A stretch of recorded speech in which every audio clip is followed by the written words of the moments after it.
Welcome everyone, this is Tactical Lich here, and today we have another battle replay sent in by a viewer, this time Phoenix King from the clan Extreme Meme team facing off Samurai from the clan Han. Samurai is a very skillful player, always occupying the top of the quick battle ladder. Phoenix King, who has sent in some replays with some top-notch micro. This will be a battle among the best. And a battle between spears, we have the High Elves bring a staunch line of Silvern Guard, backed up by a lot of archers, and more spears and archers at the back in the form of Lothern Sea Guard protecting the flanks and rear. At the back we also have a single unit of Illyrian Reavers as the mobility to countercharge any Empire mobility, hold down any flying monsters in place as well. As for leadership, we have a single Mage of Metal with only Plague of Rust, as well as the Archmage of Light with only the Net of Emmentalk and Arcane Conduit. And that's basically it for the army builds for the High Elves, a simple build trying to overload the Empire with numbers while using the Plague of Rust to debuff their heavy cavalry. Now for the Empire, also a front line of spears backed up by some halberdiers. At the flanks and back we have some Empire Knights and Reichsguard, with so much heavy cavalry no doubt trying to overload the High Elves with their heavy metal build. Definitely aiming to do some nice hammer and anvil with the spears, only bringing minimal skirmish power in the form of pistoliers. In the skies, we have double Empire Captain accompanying Balthasar Gelt with Searing Doom and Plague of Rust. And that's basically it for the army builds for both ends. Let's get a battle started and see what kind of battle will these top players bring to us on the battlefield. Both armies here are going for a fairly straightforward approach, just basically pin down their opponents with their spearmen frontline, allowing the damage dealing components for the High Elves, their archers for the Empire, their cavalry to do the heavy lifting. So no artillery, no skirmishing shenanigans, and no kiting magic, just basically pushing straight for their opponent's throat, with the archers of the High Elves already going into position, raining down their arrows into the spearmen with shields, doing some noticeable damage. While the Empire player here is circling, trying to find gaps in the High Elf lines to get into these archers. They will be slowly enveloping the High Elf formations, while the Empire captains in the skies will be pushing forward, probably trying to go for a push to hunt down the Archmage of Light on the Eagle. In response, Phoenix King will be turning the archer fire onto the Reichsguard and Empire Knights, whittling them down with the archer fire, and a nice follow-up with the Net of Emmentalk as well as the Plague of Rust, pinning the Reichsguard in place, debuffing their armor. It is also an overcast version of Plague of Rust, so minus 60 armor, allowing the non-armor piercing archers to do maximum damage against these elite knights of Empire. Just look at how fast their health drops under the torrent of arrows. Now on the other flank, the High Elves is suffering a slightly less favorable engagement. Empire Knights and Reichsguard were able to push through and run down some archers.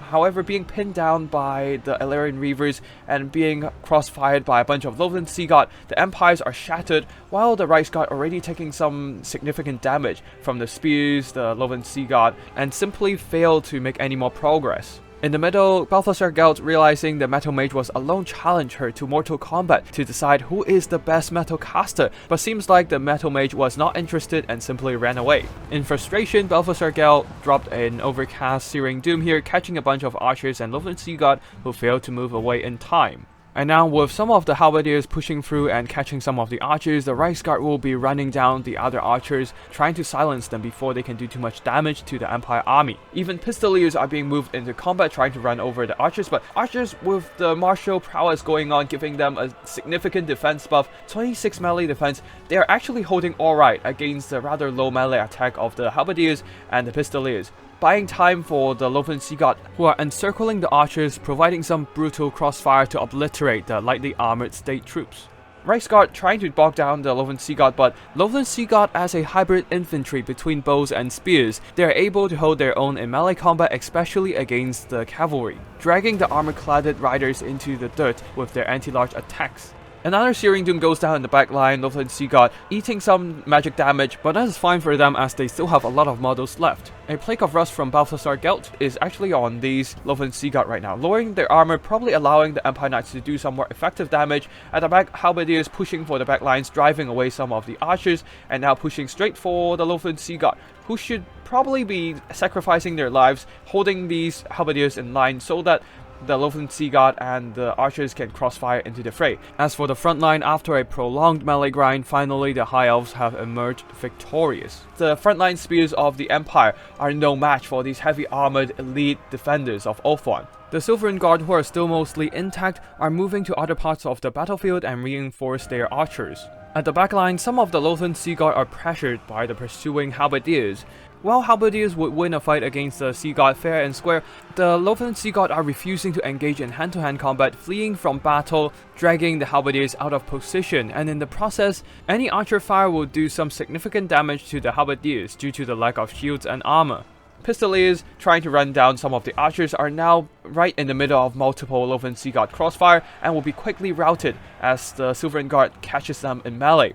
The last remaining Empire Knights going for a last hurrah, charging into the Lothland Sea God, hoping to bring down as many pointy ears as possible, but they are running on fumes and will be soon collapsing. While over here, a single Silverin Guard is holding back a spearman and a halberdier, tying down the much needed infantry for the Empire. And at this point, the High Elf has a pretty dominant position as they are securing most of their ranged power. Yes, some of the Lothland Sea Gods are engaged in melee combat against the halberdiers, but they will hold as spearmen. And none of the remaining Empire units are really good at fighting off Silverin Gods and even Lothland Sea Gods in melee. With Balthasar Gelt being caught in disguise by a net of Amentok, Samurai decided to throw in the towel there, as Gelt will not survive a combination of anti-air fire from the archers and an angry Great Eagle charging towards him. First of all, GG to both players and big thanks to Phoenix King for sending in this replay. It seems that this time he deviated from his usual cavalry heavy playstyle and instead going for a rather standard counter Empire High Elf build. Now let's have a quick look at army performances. For the High Elves, the whole army's idea is pretty simplistic, using the elite Silverin Guard to hold the line, keeping the spearmen and halberdiers at bay, while using the archer fire to focus down all these Empire Knights. Now, with 10 units of archers, including a mix of archers and Lothland Sea God, the limited numbers of Empire cavalry was not able to run down every single archer unit at once, giving plenty of time for the remaining archers to focus down the Empire Knights and Reichsguard, who are so focused on dealing with the archers or spears in front of them. The martial prowess in all these High Elf units also helped them greatly by providing a massive defense buff, helping them to survive the onslaught by the Empire cavalry, buying them more time for the remaining archer units to fire. So in the end, as most of the Empire infantry is just blocked by all the Silverin Guard, the Empire cavalry that made it into the backline was focused down by all these Lothland Sea Gods and archers. And this Illyrian Reaver as well, being thrown into combat to pin down a single unit of Reichsguard, sacrifice their lives on the line simply to buy more time for these Lothland Sea God to dish out the damage. As for the leadership, the Metal Mage was mostly there for the Plague of Rust to debuff enemy armor, allowing the archers to do more damage, while the Light Mage provided crowd control with the net of Amentok, and the Phoenix King has some really good micro with the Archmage in this game, constantly flying her in circles, distracting, luring away the Empire captains, baiting them into a wild goose chase when they otherwise could have supported the engagements on the ground and silenced some of the archer units. So Phoenix King was not only using the Light Mage to earn value by netting the enemy knights, but also distracting, luring away some of the killing power from his valuable archers. As for the Empire, the Spearman wasn't able to penetrate the heavy staunch line of spears of the Silverin Guard, and the Halberdiers were also blocked by the shield walls. As for the Empire Knights and Reichsguard, they were not able to really earn back their value.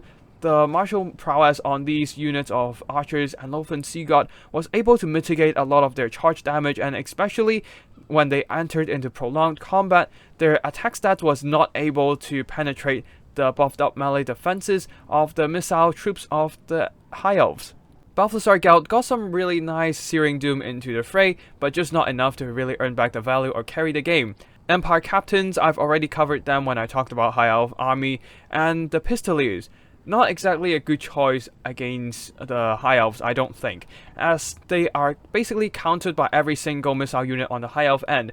The Lothland Sea God, the archers can all basically shoot them into pieces, even if they charge into melee combat. The martial mastery on the archers were able to help them hold against the puny attacks of the Pistoliers. And even if the High Elves did not bring foot archers, Illyrian Reaver archers will make short work of them with better melee stats and also longer missile range. And that's basically it for today's replay.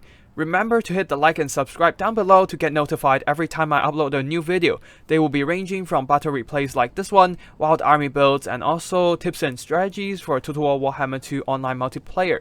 And if you have any replays that you want me to cast, feel free to drop by my Discord or send me an email with the replay file attached. I will be sure to check them out. I hope you enjoyed the battle, thank you for watching, and I'll see you in the next one. Tactical Lich, signing out.